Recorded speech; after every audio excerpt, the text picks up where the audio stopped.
यानी जो गिरावट है वो नेचुरल नहीं है, किसी ने खेल किया पर्दे के पीछे। वहीं कुछ लोग ये भी कह रहे हैं कि ऐसा कैसे हो सकता है कि जो सोना ऊपर जा रहा था वो अचानक ऐसे औंधे मुंह गिर गया। देख रहे हैं ये रेड लाइन, ऐसे ऐसे ऊपर नीचे सीधा जट से नीचे गिर गया। सोने की कीमत में 276 लाख करोड़ रुपए जो स्वाहा हुए उसके गिरने की वजह से, वो पूरे क्रिप्टो मार्केट के वैल्यू से ज्यादा है। लोग कह रहे हैं कि सोना तो क्रिप्टो की तरह गिर गया है भाई। सोने चांदी की कीमत क्यों गिरी, इसके पीछे का खेल आपको बताता हूं। इसके पीछे कई कारण बताए जा रहे हैं। सोने की कीमतों में गिरावट का मुख्य कारण डॉलर का मजबूत होना माना जा रहा है। अमेरिकी डॉलर पिछले 4 साल के सबसे निचले स्तर पर था, लेकिन कल डॉलर में मजबूती आई। डॉलर महंगा होने से दूसरी करेंसी का इस्तेमाल करने वालों के लिए सोना महंगा हो गया। इससे ग्लोबल डिमांड में कमी आई और सोने की कीमतें क्रैश कर गई। इसी वजह से निवेशकों ने जमकर मुनाफा वसूली भी की, जिससे कीमतें गिर गई। निवेशकों में अमेरिकी फेडरल रिजर्व के नए अध्यक्ष को लेकर अनिश्चितता भी है, क्योंकि ट्रंप ने हाल ही में कहा था कि वो शुक्रवार को नए फेडरल रिजर्व अध्यक्ष का ऐलान करेंगे। इन सारी वजहों से सोने की कीमतों में अचानक से गिरावट देखी गई। आप देखिए कि गिरावट सिर्फ सोने की कीमत में नहीं हुई। जब सोने और चांदी के दाम रॉकेट बने हुए थे तो कई लोगों ने ईटीएफ में निवेश किया। ईटीएफ यानी एक्सचेंज ट्रेडेड फंड, सोने में निवेश का डिजिटल तरीका कह सकते हैं आप इसको, जो स्टॉक एक्सचेंज में शेयरों की तरह ही ट्रेड होता है। ईटीएफ 99.5% शुद्ध फिजिकल गोल्ड से समर्थित होता है। इसी की चोरी का डर या मेकिंग चार्ज नहीं लगता, इसमें चोरी का डर ही नहीं है। ईटीएफ की एक यूनिट 1 ग्राम सोने के बराबर होती है। सोने के दाम गिरने से ईटीएफ के दाम भी 24% गिर गए। यानी सोने की कीमत में गिरावट का डायरेक्ट असर ईटीएफ पर भी हुआ और यहां भी लोगों को नुकसान हुआ। सोने और चांदी की कीमतों में भले ही गिरावट आई हो, लेकिन अभी भी निवेश के लिए यह सबसे सुरक्षित माना जा रहा। अभी भी सोने और चांदी की कीमतों को लेकर एक्सपर्ट्स क्या प्रिडिक्शन कर रहे हैं, पहले वो देख लीजिए। जैसे जेपी मॉर्गन ने भविष्यवाणी की है कि सोना 2,80,000 रुपए प्रति 10 ग्राम तक जा सकता है। अभी भी उनको लगता है आर्थिक अनिश्चितता, महंगाई का डर और जियोपॉलिटिकल टेंशन की वजह से सोना और महंगा होगा। चांदी, कॉपर और प्लैटिनम की कीमतों में भी तेजी आने की संभावना है। कई एक्सपर्ट्स का यह कहना है कि कम समय के लिए कीमतों में उतार चढ़ाव होता रहेगा, लेकिन लॉन्ग टर्म के लिए सोना और चांदी की कीमतें ऊपर ही जाएंगी। यानी सोने और चांदी की कीमतें आने वाले समय में गिरावट और देख सकती हैं, जो शॉर्ट टर्म होगा यानी थोड़े वक्त के लिए होगा, लेकिन लॉन्ग टर्म में सोने और चांदी में निवेश फायदेमंद होगा, ये एक्सपर्ट्स कह रहे हैं। बाकी आप निवेश अपने हिसाब से कीजिएगा। हालांकि सोना या चांदी खरीदते समय खुद की रिसर्च बड़ी इंपॉर्टेंट होती है और अपना विवेक भी। यानी एक तरफ सोने की कीमतों ने दुनिया को हैरान किया हुआ है, बड़े बड़े बैंक और सरकारें हैरान परेशान हैं, तो दूसरी तरफ एक ऐसी कंपनी है जो सोने की भूखी है और लगातार सोना खरीद रही है। यह कंपनी सोने को न्यूक्लियर बंकर में जमा कर रही है। यह ऐसा बंकर है जिस पर परमाणु हमले का भी असर नहीं होगा। इस बंकर को जेम्स बॉन्ड स्टाइल में तैयार किया गया है, जहां किसी के लिए घुसना भी आसान नहीं। स्विट्जरलैंड की बर्फीली पहाड़ियों में बने इस बंकर में हजारों किलो सोना जमा किया जा चुका है, जिसकी वैल्यू कई देशों की जीडीपी से भी ज्यादा है। Tether holding limited company Switzerland में न्यूक्लियर बंकर में सोना जमा कर रही है। टीथर दुनिया के सबसे बड़े डिजिटल डॉलर यूएसडीटी की मालिक है। यह कंपनी न्यूक्लियर बंकर में लगातार सोना जमा कर रही है। हर दिन 1 से 2 टन सोना खरीदकर बंकर में भेज देती है। बंकर में अब तक 1,40,000 किलो सोना जमा हो चुका है, जिसकी कीमत 2 लाख करोड़ रुपए से ज्यादा बताई जा रही है। बैंक्स और देशों के बाद सबसे ज्यादा सोना टीथर के पास ही है। यानी आप सोचिए कि सिर्फ एक कंपनी टीथर के पास इतना सोना है जो कई देशों के पास भी नहीं है। इसी गोल्ड रिजर्व के दम पर टीथर ग्लोबल इकोनॉमी में एक बड़ा खिलाड़ी बन गया है।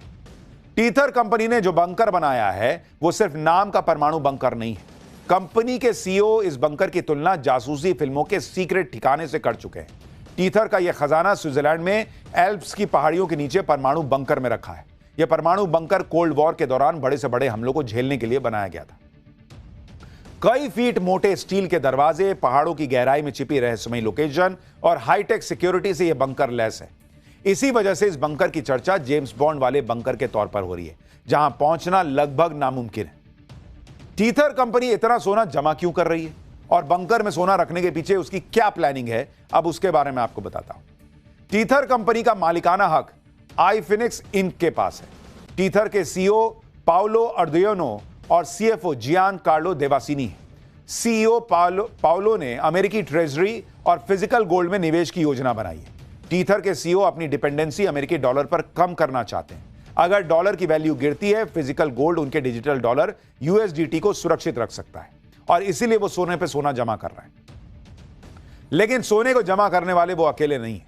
आप ये भी देखिए कि टीथर तो बंकर में सोना जमा कर रहा है। दूसरी तरफ चीन में एक नेता के घर से इतना सोना मिला कि लोग हैरान रह गए। ये घर में मिला है भाई।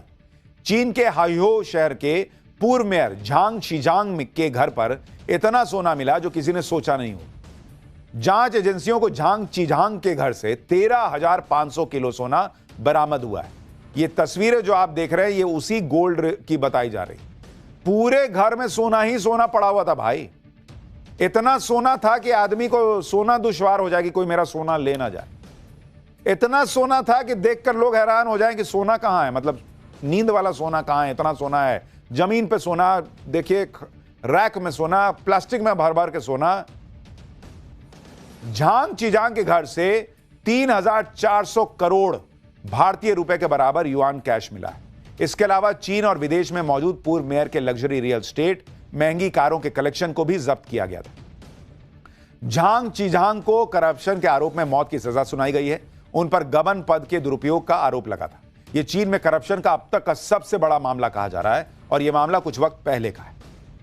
झांग चीजांग के पास जो सोना मिला, नाम देख रहे हैं झांग चीजांग झांग चीजांग के पास जो सोना मिला है वो पूरा का पूरा चीन के गोल्ड रिजर्व में जमा किया गया है। इससे चीन का गोल्ड रिजर्व 13,500 किलो और बढ़ गया। आपको बताता हूं कि दुनिया में सबसे ज्यादा गोल्ड रिजर्व किस देश के पास है और भारत की पोजीशन क्या है। दुनिया में सबसे बड़ा गोल्ड रिजर्व अमेरिका के पास है। अमेरिका के पास 8,133 टन सोना मौजूद है। जर्मनी के पास करीब 3,351 टन सोना है, जो यूरोप में सबसे ज्यादा है। इसके बाद इटली के पास 2,452 टन सोना है। फ्रांस के पास 2,437 टन गोल्ड है। रूस के पास 2,333 टन सोना।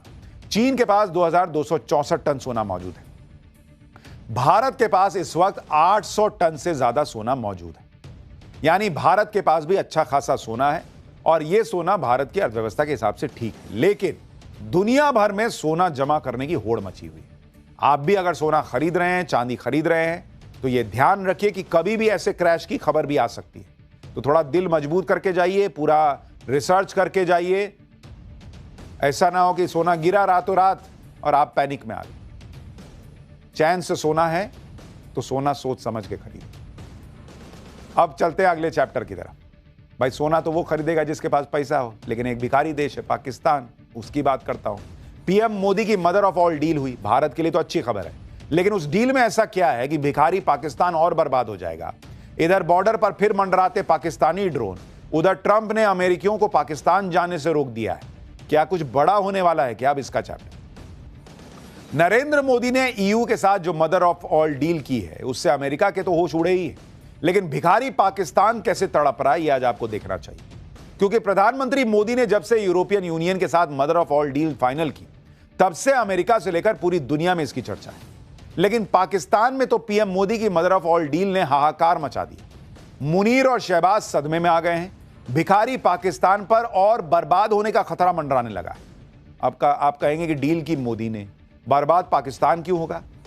बताऊंगा। असीम मुनीर तो समझ ही नहीं पा रहा है कि वो ऑपरेशन सिंदूर पार्ट 2 से बचने की तैयारी करे या फिर मोदी की मदर ऑफ ऑल डील से पाकिस्तान को बर्बाद होने से बचाए। आज पाठशाला में विस्तार से बताऊंगा कि कैसे पीएम मोदी की मदर ऑफ ऑल डील में ऐसा क्या है कि भिखारी पाकिस्तान और बर्बाद हो जाएगा। साथ ही बॉर्डर पर पाकिस्तानी ड्रोन्स फिर दिखे हैं। ऐसा क्या हुआ है? ट्रंप ने अचानक से अमेरिका के लोगों से क्यों कह दिया पाकिस्तान मत जाओ? क्या कुछ बड़ा होने वाला है? आज इसकी भी बात होगी, लेकिन पहले जो गदर मचा है उसकी एक झलक देखिए। नरेंद्र मोदी की मदर ऑफ ऑल डील से पाकिस्तान के हाथ पैर कैसे फूल गए हैं वो आप इस तरह से देखिए कि पाकिस्तान के लोग रो रहे हैं कि मोदी की यह डील कंगाल पाकिस्तान को तो पूरी तरह से बर्बाद कर देगी।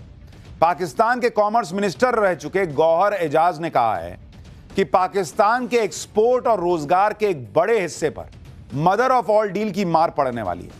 इस डील की वजह से पाकिस्तान में 1 करोड़ से ज्यादा लोगों की नौकरी खतरे में पड़ जाएगी।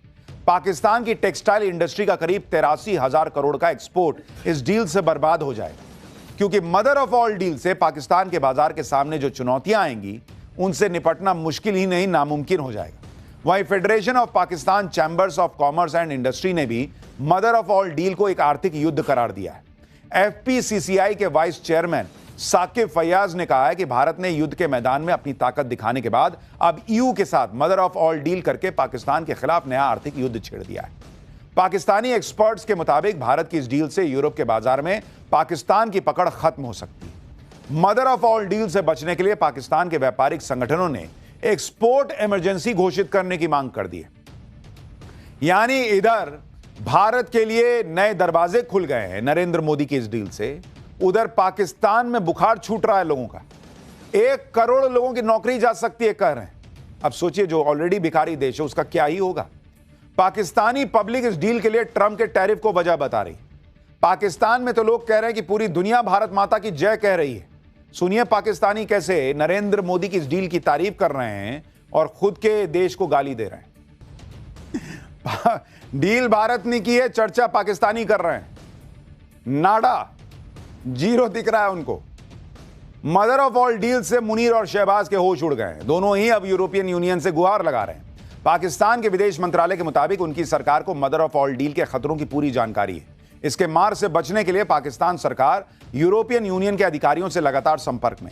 पाकिस्तान यूरोपियन मार्केट में खुद को बचाने के लिए सभी जरूरी कदम उठाएगा।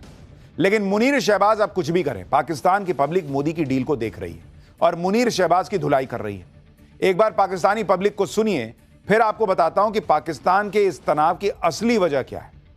पीएम मोदी की मदर ऑफ ऑल डील से पाकिस्तान में क्यों हड़कंप मचा है, इसकी असल वजह भी जानिए। दरअसल पाकिस्तान ने साल 2014 में यूरोपियन यूनियन के साथ जीएसपी प्लस यानी generalise scheme of preferences plus trade initiative sign किया।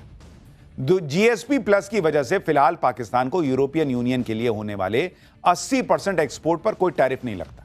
लेकिन अगले साल दिसंबर में पाकिस्तान को यूरोपियन यूनियन से मिला जीएसपी प्लस का दर्जा खत्म हो जाएगा, जिसके बाद पाकिस्तान को यूरोपियन मार्केट में अपने एक्सपोर्ट पर टैरिफ देना पड़ेगा। पाकिस्तानी एक्सपर्ट्स के मुताबिक उनकी सरकार के लिए जीएसपी प्लस का दर्जा बनाए रखना आसान नहीं होगा, क्योंकि इसके लिए ह्यूमन राइट्स, लेबर स्टैंडर्ड और पर्यावरण से जुड़ी 27 सख्त शर्तों का पालन करना पड़ता है। जबकि भारत को मदर ऑफ ऑल डील के बाद यूरोपियन मार्केट में जीरो टैरिफ एक्सेस मिलना शुरू हो जाएगा। इसलिए पाकिस्तान को यूरोपियन मार्केट से अपने सफाई का डर सता रहा है। पाकिस्तान पर ऐसे वक्त में मदर ऑफ ऑल डील की मार पड़ी है जब मुनीर अब तक ऑपरेशन सिंदूर के मार से संभल नहीं पाया। ऑपरेशन सिंदूर पार्ट 2 का खतरा अलग है सिर पर। इसी डर से मुनीर लगातार भारत की सीमा के पास ड्रोन भेज रहा है ताकि भारत की तैयारियों का कुछ तो पता चले। आज सुबह उजाला होने से पहले भी पाकिस्तान ने जम्मू कश्मीर के कुपवाड़ा में एलओसी के पास 15 ड्रोन भेजे। हालांकि भारतीय सेना की तरफ से वार्निंग फायरिंग करने के बाद ये ड्रोन वापस लौट गए। एक तरफ मुनीर ड्रोन भेज रहा है, दूसरी तरफ बॉर्डर पर भारत के युद्ध अभ्यास ऑपरेशन त्रिशूल की देखा-देखी अपनी मिलिट्री ड्रिल भी कर रहा है। मुनीर की सेना ने भारतीय सीमा से 100 किलोमीटर की दूर बहावलपुर में मिलिट्री ड्रिल की है। मुनीर खुद इस ड्रिल को देखने के लिए बहावलपुर पहुंचा। आप देखिए कि मुनीर ने भारत के ऑपरेशन त्रिशूल से घबराए मुनीर ने अपनी सेना से भी मल्टी डोमेन वॉर के लिए तैयार रहने के लिए कह दिया है। पाकिस्तानी सेना को मॉडर्न हथियारों, ड्रोन और डिजिटल वॉर की ट्रेनिंग दी जा रही है, जिसके लिए बहावलपुर दौरे पर पहुंचे मुनीर ने पाकिस्तानी सेना के लिए एसटीपी यानी ई स्किल्स लर्निंग हब की भी शुरुआत की है। मुनीर के सामने पाकिस्तानी सेना ने मिलिट्री ड्रोन का टेस्ट भी किया। मुनीर हर वक्त इस डर में जी रहा है कि बॉर्डर पर मोदी कुछ ना कुछ तो कर ही देंगे। उधर मुनीर और शहबाज को एक और जोर का झटका ट्रंप ने दे दिया। मुनीर और शहबाज ने ट्रंप की जी हजूरी करने में कोई कसर तो छोड़ी नहीं। दौड़े दौड़े कई बार अमेरिका गए दोनों। जहां ट्रंप ने इशारा किया वहां दौड़ते पहुंचे। For more of such videos, do like, share and subscribe to ET Now Swadesh.